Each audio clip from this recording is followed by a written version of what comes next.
Hello बच्चों।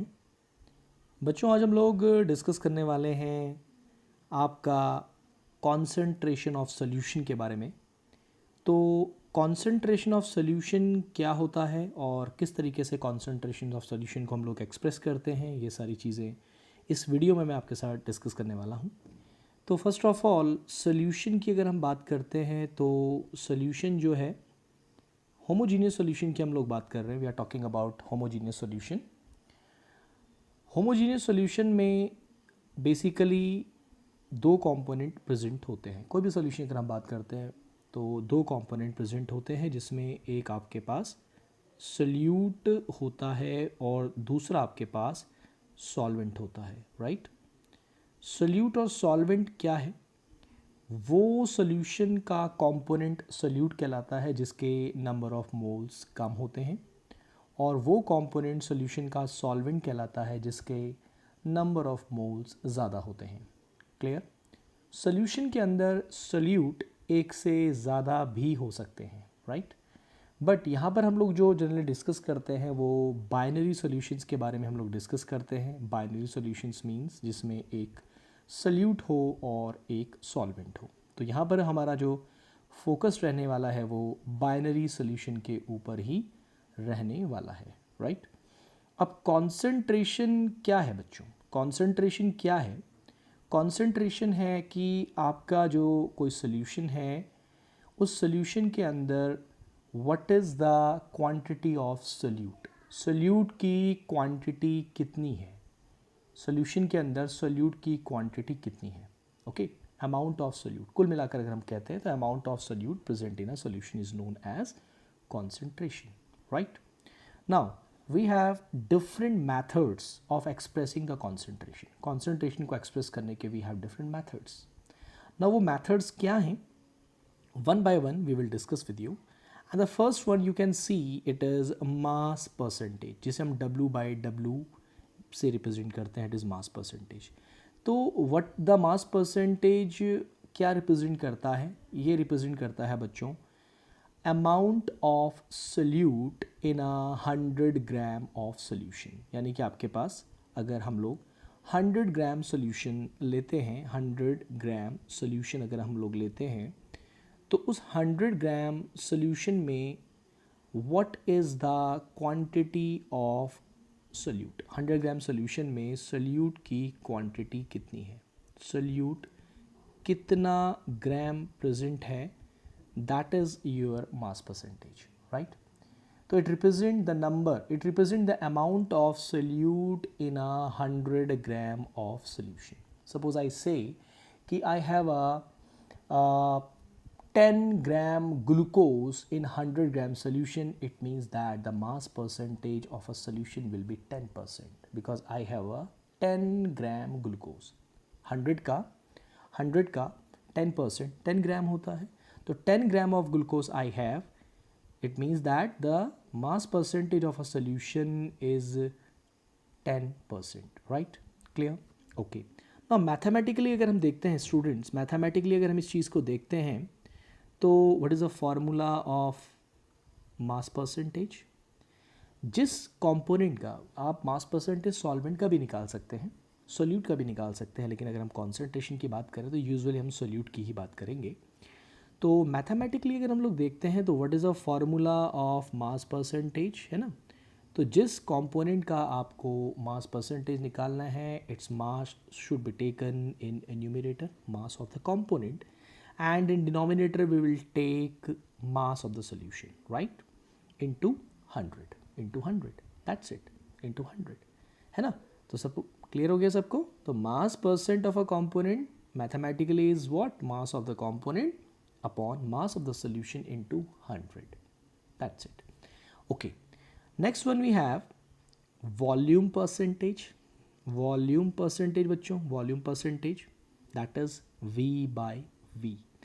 Now volume percentage क्या represent करता है? ये represent करता है कि what is the volume of solute.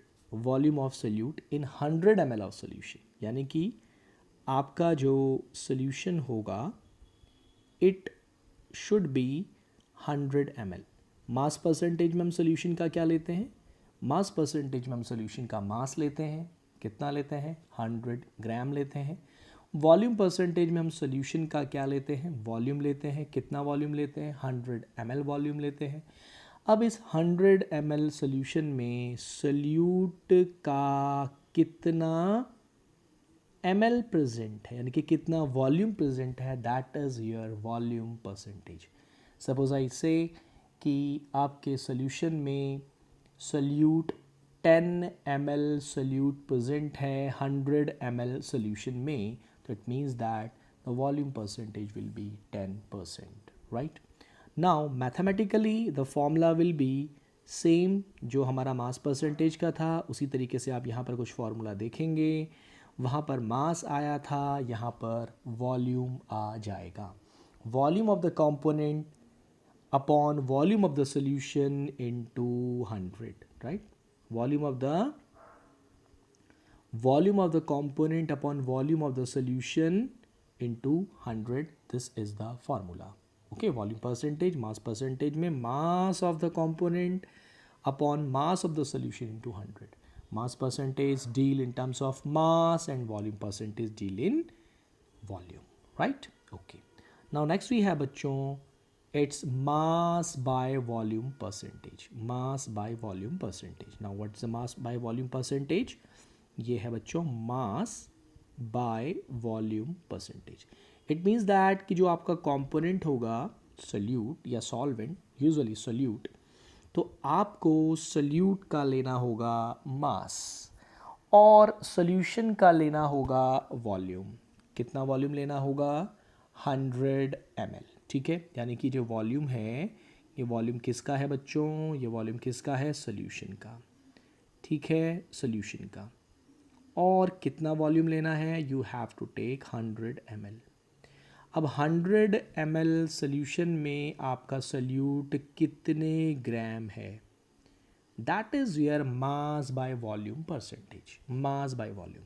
Suppose मैं कहता हूँ कि I have 5 gram of solute in 100 ml of solution, 100 ml of solution, it means that it's mass by volume percentage will be 5% because 5 gram of solute is present in 100 ml of solution, right? Clear? Okay. Now अगली बात क्या है यहाँ पर बच्चों, parts per million. The other way of expressing the concentration is parts per million. Parts per million क्या है, parts per million, first of all हम लोग ऐसे सॉल्यूशंस के लिए पार्ट्स पर मिलियन की बात करते हैं जहाँ पर सोल्यूट की अमाउंट बहुत कम प्रेजेंट होती है, यानी कि solute is very very in small quantity as compare to solvent. Solute के मोल्स बहुत कम होंगे सॉल्वेंट के कंपैरिजन में, यानी कि आपका सोल्यूशन क्या होगा, बहुत ज़्यादा डाइल्यूट होगा। कैसा होगा, बहुत ज़्यादा डाइल्यूट सोल्यूशन अगर होता है, डाइल्यूट मीन्स सोल्यूट की अमाउंट बहुत कम है, तो हम लोग इस मेथड का यूज़ करते हैं कंसंट्रेशन को एक्सप्रेस करने में। वॉल्यूम पार्ट्स पर मिलियन का हम लोग यहाँ पर यूज़ करते हैं, राइट, क्लियर, ओके।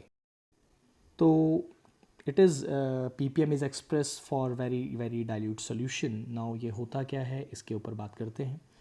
बेटा पार्ट्स पर मिलियन हमको ये रिप्रेजेंट करता है कि how many parts of a solute is present in 1 million parts of a solution। यानी कि अगर हम लोग सोल्यूशन क्या लेते हैं, अगर हम लोग सोल्यूशन कितना लेते हैं, अगर हम लोग सोल्यूशन लेते हैं 1 मिलियन, 1 मिलियन मीन्स 10⁻⁶ पार्ट्स। अब पार्ट्स में बेटा यू कैन टेक वेट और you can take volume also. तो सपोज मैं कहता हूँ कि I have a solution and I have taken 10⁻⁶ gram solution. It means that I have taken 1 million gram of solution. तो इस 1 million gram of solution में solute का कितना ग्राम प्रेजेंट होगा, that is ppm, right. Suppose मैं कहता हूँ कि I have 1 gram of solute in 1 million gram of solution, it means that the concentration of solution is 1 ppm, because 1 gram of solute is present in 1 million gram of solution, right? तो 1 million gram solution में solute का कितना gram है, that is parts per million. 10 raised by 6 gram की जगह students you can also take 10 raised by 6 ml. Volume में भी हम लोग ये बात कह सकते हैं, but in that case you have to take the solute in ml, है ना. अगर आप ये ml में ले रहे हैं सोल्यूशन को, तो that is you have to take the solute in ml, right.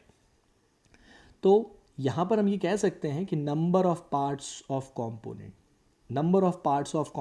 Upon total number of parts in solution into, जरा गौर कीजिए, इनटू क्या लिखा हुआ है, इनटू 10 raised by 6 लिखा हुआ है, because in part per million we calculate the parts of solute in 1 million parts of solution. 1 million part solution और उसमें कितना पार्ट सोल्यूट है, that is parts per million. मैं पार्ट्स क्यों कह रहा हूँ, बात पे गौर कीजिएगा, because you can take 1 million gram, you can take 1 million ml. Okay, तो that's why we are saying that parts, you can express parts per million either in terms of mass or in terms of volume, but you have to remember this thing that in ppm the total parts of a solution will be 1 million, right? Yeah. now बच्चों आगे की बात करते हैं. Next we have mole fraction जिसको हम लोग Greek letters से रिप्रेजेंट करते हैं, that is like this, and this is called chi. ये काई से रिप्रेजेंट किया जाता है, ठीक है, and it is mole fraction. Mole fraction एक रेशो है, it is a ratio of moles. Now किसके मोल का रेशो है? let us take an example. Suppose I have a solution, and in solution I have two components a and b, right? a and b मेरे पास दो component हैं, ठीक है. एक solute है, एक सॉल्वेंट है. ए सॉल्वेंट मान लीजिए, बी सोल्यूट मान लीजिए. Now I have to calculate the mole fraction. We can calculate the mole fraction for all the components of the solution. Solution के अंदर जितने भी कॉम्पोनेंट हैं, हम सारे कॉम्पोनेंट्स के लिए मोल फ्रैक्शन कैलकुलेट कर सकते हैं. यहाँ पर मेरे सोल्यूशन में दो कॉम्पोनेंट है, तो मैं दो मोल फ्रैक्शन कैलकुलेट करूँगा. Now mole fraction of A अगर बेटा आपको निकालना है, now what you have to do, you have to take the ratio.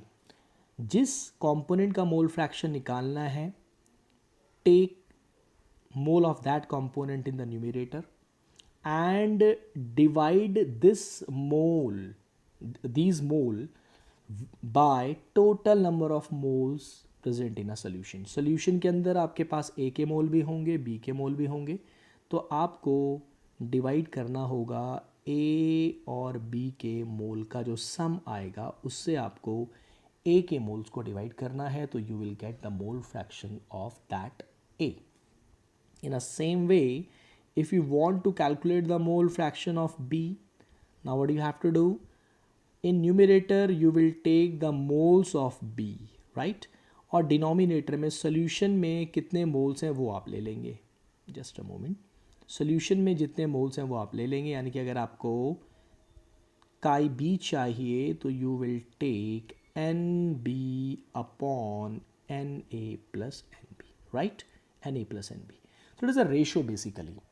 Okay, right. इसकी कोई यूनिट तो नहीं होगी, बिकॉज ये आपका एक रेशो है, तो इसकी कोई यूनिट नहीं होगी मोल फ्रैक्शन की. तो आप देख सकते हैं मैथमेटिकली क्या लिखा हुआ है. Mole fraction of a component है number of mole of the components upon total number of moles of all the component. जो भी सोल्यूशन में कंपोनेंट है वहाँ टोटल मोल्स का सम आपका डिवाइड में आएगा, डिनोमिनेटर में आएगा, और न्यूमरेटर में जिस कंपोनेंट के आपको मोल फ्रैक्शन निकालना है उसका मोल न्यूमरेटर में आएगा, राइट? सपोज आई हैव, अच्छा एक चीज़ और, मोल फ्रैक्शन का जो बेटा वैल्यू होता है वो हमेशा 1 से कम आता है, राइट? बिकॉज ऊपर एक कंपोनेंट का मोल है, आप, इट्स अ वेरी कॉमन, ऊपर आपने ए के मोल रखने हैं, नीचे आपने ए और बी के रखने हैं, तो नेचुरल सी बात है हमारा डिनोमिनेटर क्या होगा, N A plus N B. हमारा डिनोमिनेटर क्या होगा, हमारा डिनोमिनेटर 1 से छोटा होगा, यानी कि जो मोल फ्रैक्शन की वैल्यू होती है वो हमेशा 1 से कम आती है। लेकिन मोल फ्रैक्शन का जो सम होता है बेटा सोल्यूशन के लिए, वो कैसे आएगा? हम दो मोल फ्रैक्शन हमारे पास है ना, दो कंपोनेंट हैं ए और बी, तो दो मोल फ्रैक्शन हमारे पास होंगे, आपका उनका सम हमेशा कितना आएगा? 1 आएगा। यानी कि अगर मेरे पास दो कंपोनेंट है तो ए के मोल फ्रैक्शन का और बी के मोल फ्रैक्शन का सम कितना आएगा? 1 आएगा। Suppose I have three components in a solution, suppose I have three components in a solution A, B, C. Suppose I have A, B, C in a solution. Three component solution मेरे पास है, तो I have three mole fraction of A, then mole fraction of B, then mole fraction of C. Individual value सबकी 1 से कम होगी, लेकिन इन तीनों का सम भी कितना आएगा? 1 आएगा। यानी कि कंक्लूजन क्या निकलता है बच्चों कि मोल फ्रैक्शन का सम हमेशा 1 आता है, whether the solution is a binary solution, यानी कि whether the solution have two component or more than two component, the sum of mole fraction is always equal to 1 and the individual values of each mole fraction is less than 1, right? less than क्या होगा? 1 होगा, right? Clear है इतनी बात आपको? और mole fraction का कोई भी यूनिट नहीं है, बिकॉज ये एक क्या है बच्चों? एक रेशो होता है, राइट? तो ये चीज़ आप यहाँ पर भी देख पा रहे होंगे, ओके, राइट?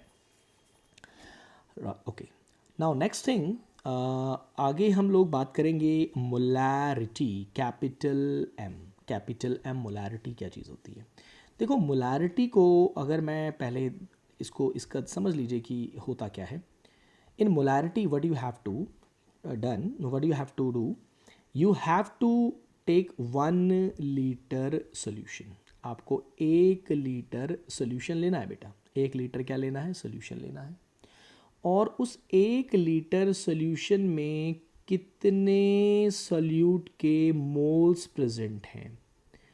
जितने भी सोल्यूट के मोल 1 लीटर सोल्यूशन के अंदर प्रेजेंट होंगे, वही उस सोल्यूशन की मोलैरिटी कहलाएगी। यानी कि it is the number of mole of solute present in 1 litre of solution. 1 litre solution में सोल्यूट के कितने मोल्स हैं, वही उस सोल्यूशन की मोलैरिटी कहलाएगी, राइट? समझ में आई बात? नहीं आई? Okay, very nice. अब अगर मैं कहता हूँ कि I have 5 mole of solute in 2 liter of solution, what will be the molarity? यानी कि I have 5 moles of solute in how many liters of solution? 2 liter of solution, है ना? तो 1 लीटर में कितने होंगे? जब 5 मोल्स कितने हैं? 2 लीटर में प्रेजेंट हैं। तो भाई 1 लीटर में अगर आपको निकालना है, यानी कि मोलैरिटी आपको निकालनी है, तो सोल्यूशन के 1 लीटर में कितने मोल होंगे ये आपको देखना होगा। तो 1 लीटर में आपके कितने मोल होंगे? 2.5। कैसे आया? मोल को आपने वॉल्यूम से डिवाइड कर दिया, तो आपको देगा 1 लीटर में कितने मोल्स प्रेजेंट होंगे, राइट? तो यही मोलैरिटी होती है। और अगर मैथमेटिकली बेटा इसको देखा जाए तो what will be the formula of molarity? It's very easy. Number of moles of solute in the numerator. In numerator, what do you have to do? You have to take the number of moles of solute in the numerator, and in denominator you will divide these mole by volume of solution. But one thing should be kept in our mind, that the volume जो होना चाहिए बेटा solution का, वो litre में होना चाहिए। अगर हमारा वॉल्यूम लीटर में ना होकर ml या cc मतलब क्या हुआ? Centimetre cube, right? तो अगर ml और सेंटीमीटर क्यूब में है, तो हमें इस ml और सेंटीमीटर क्यूब को लीटर में कन्वर्ट करना होगा 1000 से डिवाइड करके, बिकॉज 1000 ml और 1000 सेंटीमीटर क्यूब के अंदर 1 लीटर होता है, ठीक है? 1 लीटर होता है, तो इसको हमें लीटर में कन्वर्ट करना है, तो 1000 से डिवाइड करोगे, डिनोमिनेटर का डिनोमिनेटर कहाँ पहुँच जाएगा? न्यूमरेटर में पहुँच जाएगा। तो आप ये जो ऊपर 1000 दिखाई दे रहा है, ये जो 1000 बच्चों आपको दिखाई दे रहा है, ये कहाँ से आया है? ml और cc को लीटर बनाने में जो हमने 1000 से डिवाइड किया, वो यही 1000 है, राइट? तो this is the formula of molarity. आप इसको सिंबल के टर्म में भी देख सकते हैं, molarity is equal to N B, यानी कि number of mole of solute. B हम लोग सोल्यूट के लिए रिप्रेजेंट करेंगे, ए हम लोग सॉल्वेंट के लिए रिप्रेजेंट करेंगे। तो ऊपर एन बी आ गया, नीचे वी आ गया, इंटू 1000 हो गया है, राइट। और एन बी को भी हम लोग फिर ब्रेक कर सकते हैं, number of moles of solute को, जैसे आप जानते हैं सोल्यूट को जो नंबर ऑफ मोल्स हैं उसको निकालने का फॉर्मूला क्या होता है, given mass upon molar mass. तो ऊपर गिवन मास या वेट आप कह सकते हैं, ऊपर वेट आ जाएगा, यानी कि मास या वेट एक ही चीज़ है केमिस्ट्री के अंदर, है ना। ग्रेविटी का कंसेप्ट नहीं है यहाँ पे, क्योंकि W is equal to M G होता है, फिजिक्स में आप पढ़ते हैं, लेकिन यहाँ पे W और M सेम है। तो W ऊपर आ जाएगा और डिनोमिनेटर में आ जाएगा मोलर मास किसका। जब हम B की बात कर रहे हैं तो ऊपर B का वेट आएगा, नीचे मोलर मास भी B का आएगा। तो आप देख पा रहे हैं formula W B upon M B, N B की जगह W B upon M B हो गया, 1000 अपनी जगह, वॉल्यूम अपनी जगह है, राइट। तो ये होता है आपका मोलैरिटी। यूनिट क्या होगी मोलैरिटी की बच्चों, यूनिट क्या होगी, यूनिट क्या होगी, मोल पर लीटर, मोल पर लीटर, क्योंकि ऊपर मोल है और नीचे क्या है, लीटर है, तो मोल पर लीटर। ऊपर मोल है, नीचे लीटर है, तो दिस इज मोल पर लीटर, मोल पर लीटर, राइट, क्लियर, ओके। अच्छा, मोलैरिटी के बारे में आपको एक चीज़ और पता होनी चाहिए कि मोलैरिटी इज़ टेम्परेचर डिपेंडेंट, यानी कि अगर आप किसी सोल्यूशन की मोलैरिटी जो होती है, कुछ भी उसकी मोलैरिटी है, अगर आप सोल्यूशन को गर्म या ठंडा करते हो या उसका टेम्परेचर वैरी करते हो तो मोलैरिटी भी चेंज हो जाएगी। वाई? बिकॉज मोलैरिटी टेम्परेचर के साथ क्यों वैरी करती है, बिकॉज मोलैरिटी के फॉर्मूले में आप डिनोमिनेटर में वॉल्यूम देख पा रहे हैं, और वॉल्यूम जो होता है वो टेम्परेचर के चेंज होने से चेंज होगा, है ना। कोई भी चीज़ क्या करती है, टेम्परेचर के बढ़ाने से चीज़ एक्सपैंड होती है ना, right. Whether it is a solid, liquid और gas, it will expand on increasing the temperature और it will compressed on decreasing the temperature, right. तो टेम्परेचर को चेंज करने से वॉल्यूम में चेंज आने वाला है, 100% आएगा, और वॉल्यूम में अगर चेंज आएगा तो मोलैरिटी में भी चेंज आएगा। अब आप क्या बता सकते हैं मुझे कि कैसा चेंज आएगा, टेम्परेचर बढ़ाने से क्या होगा, टेम्परेचर कम करने से क्या होगा। तो अगर हम टेम्परेचर बढ़ाते हैं बच्चों तो वॉल्यूम बढ़ेगा, टेम्परेचर के बढ़ाने से वॉल्यूम बढ़ेगा, और अगर वॉल्यूम बढ़ेगा तो मोलैरिटी कम होगी, क्योंकि वॉल्यूम और मोलैरिटी इनवर्सली प्रोपोर्शनल हैं, राइट। तो with increase in temperature volume of a solution will increases and molarity of a solution will get decreases and vice versa, right, okay। now एक चीज़ और यहाँ पर मैं आपको बताता हूँ, इट्स वेरी important। अगर हमारे पास कोई सोल्यूशन है बच्चों, suppose I have a solution और उसकी मोलैरिटी हमने कही m1 है, ठीक है, और इस सोल्यूशन का वॉल्यूम सपोज v1 है। कोई भी मेरे पास सोल्यूशन है, इसकी मोलैरिटी m1 है और उसका वॉल्यूम v1 है। अब इस सोल्यूशन के अंदर हमने वाटर ऐड किया, यानी कि हमने इसे डाइल्यूट कर दिया, है ना, डाइल्यूट कर दिया, राइट। अब डाइल्यूट करने के बाद इसकी मोलैरिटी सपोज m2 हो गई, बिकॉज डाइल्यूट करोगे तो वॉल्यूम चेंज होगा, वॉल्यूम चेंज होगा तो मोलैरिटी चेंज होगा, डाइल्यूट करने पे वॉल्यूम भी चेंज हो जाएगा, तो वॉल्यूम सपोज v2 हो जाएगा। यानी कि m1 v1 जो है ये मोलैरिटी और वॉल्यूम है बिफोर डाइल्यूशन, और m2 और v2 क्या है, मोलैरिटी एंड वॉल्यूम है after dilution, right, after dilution. तो what will be the relation in these, इनमें क्या रिलेशन होगा, m1 v1 m2 v2 में क्या रिलेशन होगा बच्चों। तो बेटा पहले वाली मोलैरिटी बिफोर मोलैरिटी मतलब बिफोर डाइल्यूशन जो मोलैरिटी है इनटू वॉल्यूम है, यानी कि m1 v1 molarity into volume before dilution is equal to क्या होगा, m2 v2 होगा, m2 v2 होगा। यानी कि जो मोलैरिटी और वॉल्यूम का जो प्रोडक्ट रहता है बिफोर डाइल्यूशन और आफ्टर डाइल्यूशन क्या रहता है, बराबर रहता है। इसको हम लोग मोलैरिटी इक्वेशन कहते हैं। अब ये कहाँ से आया कॉन्सेप्ट, इस बात को समझते हैं। देखिए बेटा m1 v1 पता है रिप्रेजेंट क्या कर रहा है, अगर हम m1 v1 को देखें तो ये क्या रिप्रेजेंट कर रहा है, तो बेटा ये रिप्रेजेंट करता है, अगर हम मोलैरिटी को वॉल्यूम से मल्टीप्लाई कर दो, देखो मोलैरिटी को वॉल्यूम से मल्टीप्लाई कर दो तो नंबर ऑफ मोल्स आ जाएंगे, देख रहे हैं ना फॉर्मूला में आप, अगर मोलैरिटी को वॉल्यूम से मल्टीप्लाई कर दें बेटा तो नंबर ऑफ मोल दे देगा। तो अगर मैं किसी सॉल्यूशन को डाइल्यूट कर रहा हूँ ना, पानी उसके अंदर ऐड कर रहा हूँ बच्चे, तो मोल्स तो उतने ही रहेंगे ना, बिफोर डाइल्यूशन जितने मोल थे आफ्टर डाइल्यूशन उतने मोल रहेंगे। बिफोर डाइल्यूशन कितने मोल थे भैया, मोलैरिटी इनटू उसका वॉल्यूम, ये बिफोर डाइल्यूशन के मोल होंगे, है ना। और आफ्टर डाइल्यूशन क्या होगा, पानी तो ऐड करा आपने, सोल्यूट तो उतना ही है ना, तो सोल्यूट के जो मोल्स है वो तो उतने ही रहेंगे। तो सोल्यूट के मोल आफ्टर डाइल्यूशन कितने होंगे, M2V2 होंगे, नहीं होंगे, मोलैरिटी इनटू वॉल्यूम। तो बेटा मोल तो बराबर रहेंगे ना, इसीलिए हमने M1V1 इक्वल टू क्या कर दिया, M2V2 कर दिया। समझ में आई बात बच्चों कि M1V1 इक्वल टू M2V2 क्यों हुआ, क्योंकि ये नंबर ऑफ मोल्स को रिप्रेजेंट करता है, molarity into volume number of moles को रिप्रेजेंट करता है, नंबर ऑफ मोल्स को रिप्रेजेंट करता है। अगर किसी सॉल्यूशन को डाइल्यूट करते हो तो सॉल्यूशन के अंदर सोल्यूट के मोल तो क्या रहेंगे, कांस्टेंट रहेंगे ना, सोल्यूट के मोल थोड़ी ना चेंज हो जाएंगे, इसलिए M1V1 इक्वल टू M2V2 होता है, इसे मोलैरिटी इक्वेशन कहते हैं, राइट। अच्छा, वेरी गुड। अब इसके बाद अगर क्या है बच्चों कि मेरे पास अगर दो सॉल्यूशन है, एक M1 मोलैरिटी का V1 वॉल्यूम का, दूसरा M2 मोलैरिटी का V2 वॉल्यूम का, ये दो अलग अलग सॉल्यूशन है बच्चे। अब आपने इन दोनों को ऐड कर दिया, ऐड करने के बाद आपने तीसरा सॉल्यूशन बनाया, तो उसकी मोलैरिटी और वॉल्यूम में क्या रिलेशन होगा ये आपको समझना है। दो सॉल्यूशन, एक सॉल्यूशन M1V1 वाला है, इसकी मोलैरिटी M1 है, वॉल्यूम V1 है। ये दूसरा सॉल्यूशन है जिसकी मोलैरिटी M2 है, V2, और V2 इसका वॉल्यूम है। अब इन दो सॉल्यूशंस को आपने क्या कर दिया बच्चों, इन दो सॉल्यूशंस को आपने ऐड कर दिया, तो भैया अब तीसरा एक चीज़ बनने वाला है ना, तीसरा एक सॉल्यूशन बनने वाला है ना, जो इन दोनों को मिक्स करके बना है ना।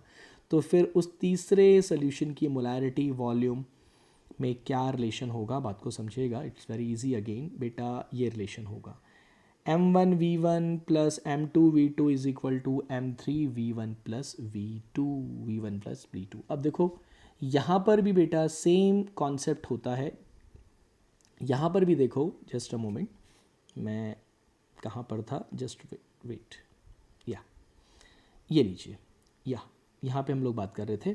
तो देखो बच्चों, यहाँ पर आप देखें, यहाँ पर भी वही कॉन्सेप्ट है बेटा कि जो पहला सॉल्यूशन था उसमें कितने मोल्स होंगे, M1V1, मोलैरिटी इनटू वॉल्यूम क्या होता है, मोल्स। तो दूसरा सॉल्यूशन था उसमें कितने मोल होंगे, M2V2। जब दोनों को मिक्स कर दोगे तो वॉल्यूम कितना हो जाएगा सॉल्यूशन का, जो रिजल्टिंग सॉल्यूशन बनेगा V1 प्लस V2 वॉल्यूम हो जाएगा, दोनों सॉल्यूशन के वॉल्यूम को ऐड कर दिया, और मोलैरिटी हमने कितनी मान ली, M3 मान ली।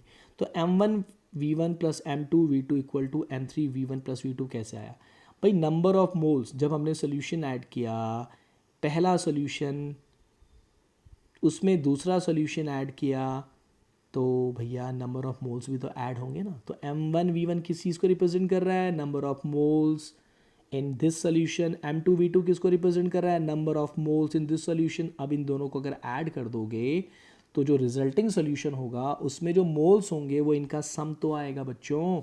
तो क्या आएगा, ज़रा देखें आप, क्या आएगा, क्या आएगा V1, देखो क्या आएगा, आप यहाँ पे देख सकते हैं M1V1 plus M2V2 is equal to M3V1 plus V2। This is the relation. और ये कब लगता है, जब हम दो अलग अलग सॉल्यूशंस को, अलग अलग मोलैरिटी के सॉल्यूशंस को ऐड करते हैं, तो और जो रिजल्टिंग सॉल्यूशन बनता है उसमें और आपकी मोलैरिटी में रिलेशन होता है, राइट, क्लियर, वेरी गुड।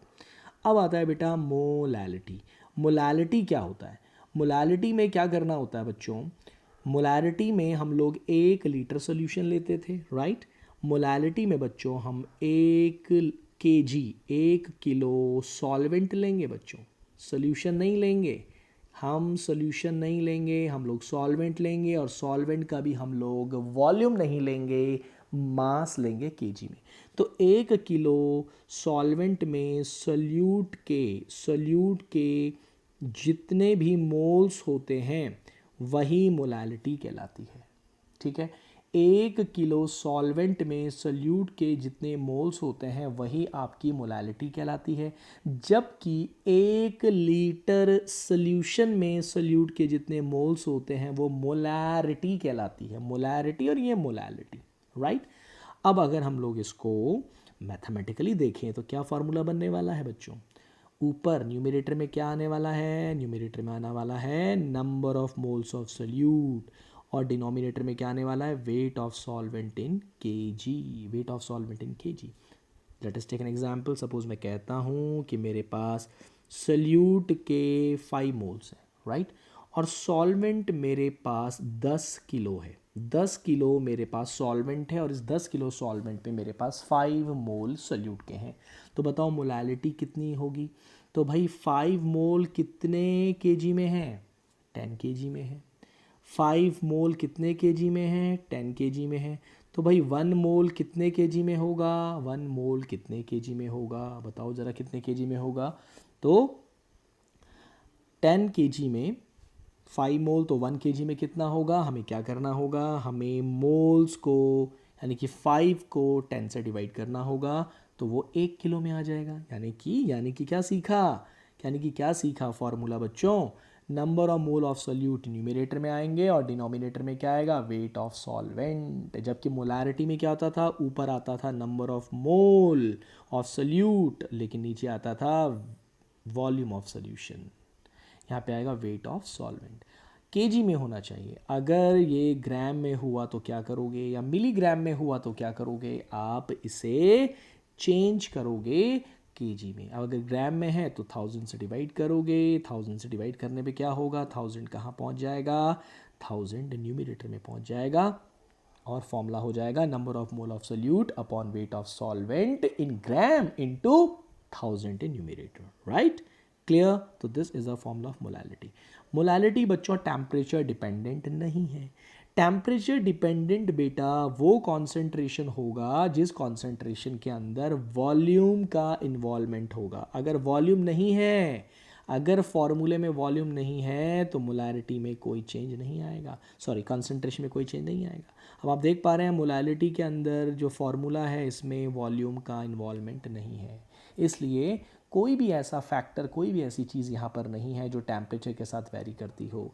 इसलिए molality is independent of temperature, temperature के साथ वेरी नहीं करती है। और यही वजह है कि मोलारिटी और मोलालिटी में हम लोग हमेशा मोलालिटी को प्रिफर करते हैं सॉल्यूशन की कॉन्सेंट्रेशन निकालने के लिए, क्योंकि ये टेम्परेचर के साथ वेरी नहीं करती है, right. I hope I am clear, very good. Now बेटा एक और चीज़ आती है कॉन्सेंट्रेशन, दैट इज़ स्ट्रेंथ। अब स्ट्रेंथ क्या होती है, स्ट्रेंथ हम कैसे निकालें। देखिए बच्चे, स्ट्रेंथ में क्या होता है formula, mass of solute upon volume of solution. नहीं, ये तो स्ट्रेंथ का फॉर्मूला मैं पहले आपको बताता हूँ क्या है। देखो जरा समझिए मेरी बात को। हाँ बेटा देखो, this is the formula we have, strength is equal to mass of solute upon volume of solution in litre. यानी कि अच्छा मोलारिटी से कंपैरिजन करो जरा इसका। मोलारिटी में क्या होता था, कैपिटल एम में क्या होता था, ऊपर क्या आते थे, number of mole of solute आता था, नीचे volume of solution in litre आता था।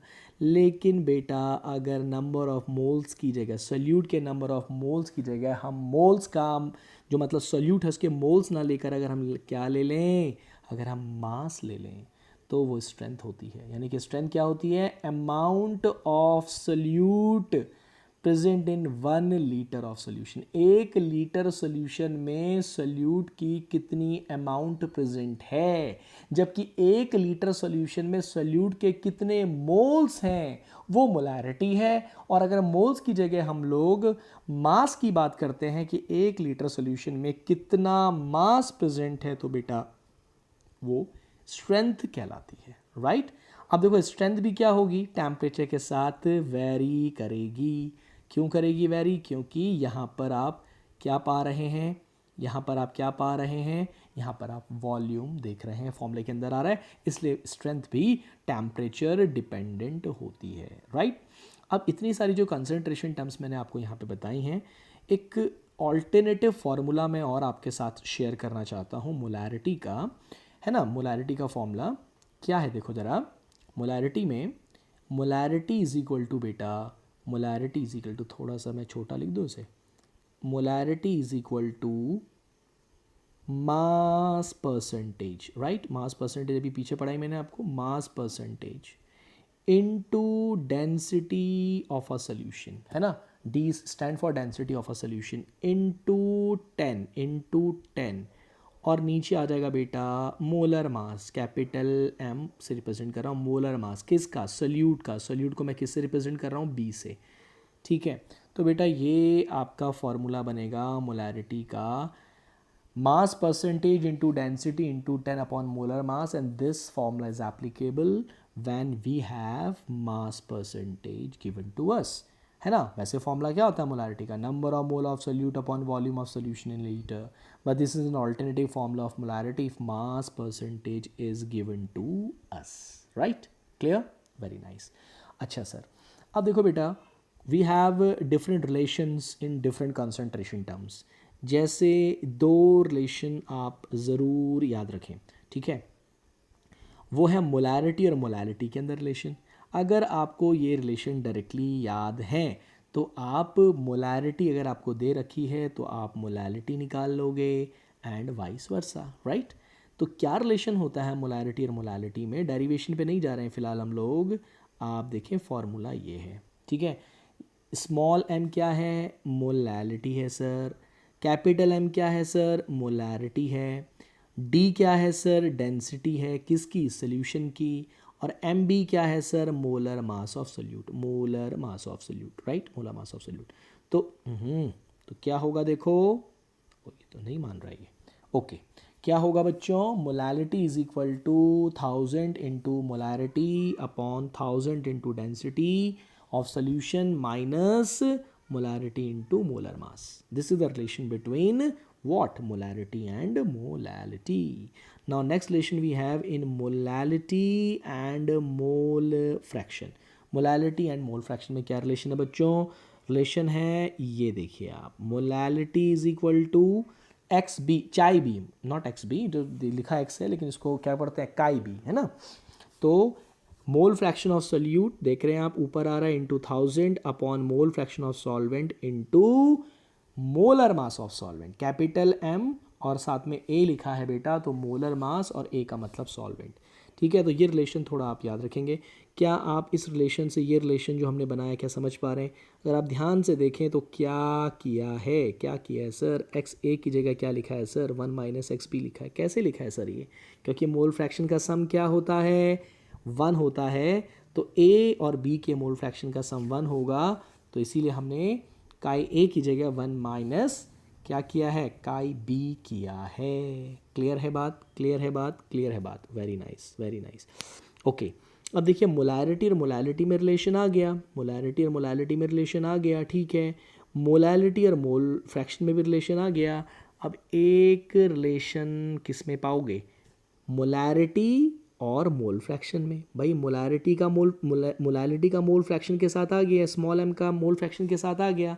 अब मोलारिटी का कैपिटल M का मोल फ्रैक्शन के साथ क्या रिलेशन होता है, इसको भी यहाँ पे देख लेते हैं, ठीक है। आई थिंक मेरी नेक्स्ट स्लाइड में ये नहीं है, कोई बात नहीं, मैं यहाँ पे लिख देता हूँ, क्या रिलेशन होगा ज़रा देखेंगे, ठीक है। तो बेटा कैपिटल M यानी कि मोलारिटी इज इक्वल टू होता है mole fraction of solute into 1000, right, into 1000। देखो यहाँ भी आ रहा है, इससे बेस मिलता जुलता है, देखो ज़रा, मोल fraction of solute into 1000, into क्या आएगा, इनटू आएगा बेटा डेंसिटी ऑफ अ सोल्यूशन, साथ में D आएगा, राइट। और नीचे आएगा मोल fraction of solvent into molar mass of solvent plus plus plus, यहाँ लिख देता हूँ, स्पेस नहीं है थोड़ा सा, या इसको थोड़ा छोटा लिख लें, ओके, या यहाँ पे लिखता हूँ, ये हो जाएगा मोल fraction of solvent, molar mass of solvent plus mole fraction of solute, molar mass of solute. This is the relation between, देखो इससे काफ़ी मिलता जुलता, अगर आप ध्यान देंगे, इन दोनों पे ध्यान देंगे तो देखो बेटा क्या आ रहा है, यहाँ आ रहा है mole fraction of solvent into molar mass of solvent, ठीक है, जबकि यहाँ पे दोनों का आएगा, एक बार सॉल्वेंट और मोलर मास ऑफ सॉल्वेंट, एक बार सोल्यूट। ऊपर आ रहा है mole fraction of solute into 1000, यहाँ पे आ रहा है mole fraction of solute into 1000 into density, है ना। तो एक डेंसिटी एक्स्ट्रा आ गया, और नीचे मोलर मास का मोल फ्रैक्शन और सॉल्वेंट आ रहा था, यहाँ पर दोनों का आएगा, सॉल्वेंट का भी आएगा और सोल्यूट का भी आएगा। तो इस तरीके से अगर आपको ये रिलेशंस पता होंगे तो it will be easier for you to calculate the numericals, to find out the numericals easily, right. Molarity पता है, मोलालिटी निकाल सकते हो, मोल फ्रैक्शन पता है, मोलालिटी निकाल सकते हो, है ना। तो ये काफ़ी इंपॉर्टेंट रहने वाला है। तो होप कि मैंने इस वीडियो में जो आपको समझाने की कोशिश की है वो आपको समझ में आया होगा। प्लीज़ अगर आपको वीडियो अच्छा लगे तो आप लाइक कीजिएगा एंड सब्सक्राइब कीजिएगा, राइट। अच्छा, अब नेक्स्ट स्लाइड में ये बात हम लोग अगले टॉपिक में करेंगे। स्टिक्योमेट्री की बात हो रही है और ये बात मैं आपको नेक्स्ट वीडियो में डिस्कस करूँगा। और इस वीडियो में केवल इतना ही, तो ज़रूर वीडियो को देखें, लाइक करें, चैनल सब्सक्राइब करें। Thank you very much to all of you.